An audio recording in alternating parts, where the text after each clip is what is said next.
Pittsburgh quarterback Kenny Pickett celebrating a touchdown with his linemen in the second quarter on Friday. Charles Leclerc said Today Sports, via Reuters. Pittsburgh, Miami's quest for a perfect season is over. The Hurricanes can only hope their shot at a spot in the college football playoff is not gone. 2.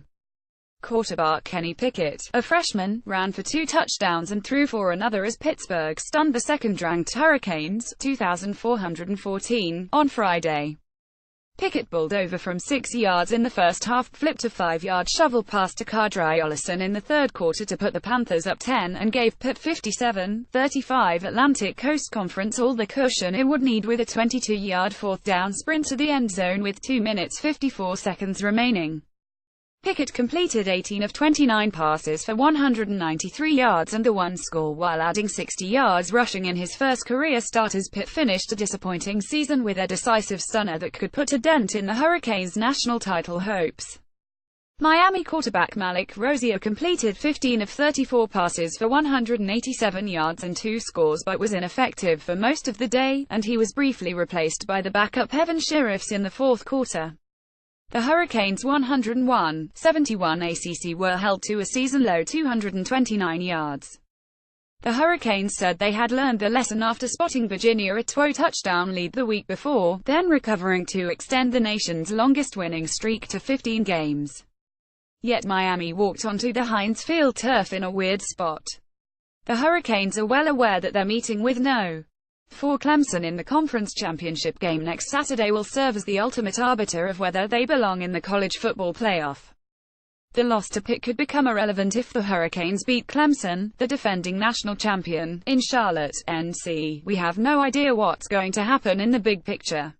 Miami coach Mark Richt said. How many teams lost a game on a Friday and came back and got in the top 4? How many teams lost one game and won a conference championship and got right back in it? Who knows? So we don't know. Flat at the start and flatter at the finish, the Hurricanes let the swagger they developed during their rebirth under Richt evaporate against the Panthers, who know a thing or two about pulling off the improbable. A year ago, the Panthers handed Clemson its only loss of the season with a thrilling road victory in Death Valley. A decade ago they stunned West Virginia in the regular season finale, a setback that cost the Mountaineers a spot in the Bowl Championship Series title game.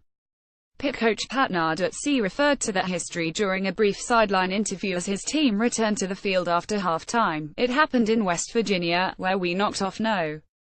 2, Narduzzi said, with his team leading by 103. It happened in South Carolina, and it's happening in Pittsburgh today. Pat Narduzzi I just called his shot and walked off. Pick.twitter.com VR5FX23B, Conor Arguero at C. Arguero November 24, 2017. Pitt's defense frustrated Rosier all afternoon, tipping passes at the line of scrimmage and creating pressure that forced him into the kind of mistakes he has avoided for much of the season. Even when he had time, Rosier was sloppy, overthrowing open receivers. I guess I got complacent, Rosier said. I was just out there to be out there. I was going through my reads instead of dialing in and focusing in on every snap. After that, it put this football game in perspective that at any moment I could get pulled. It hurts.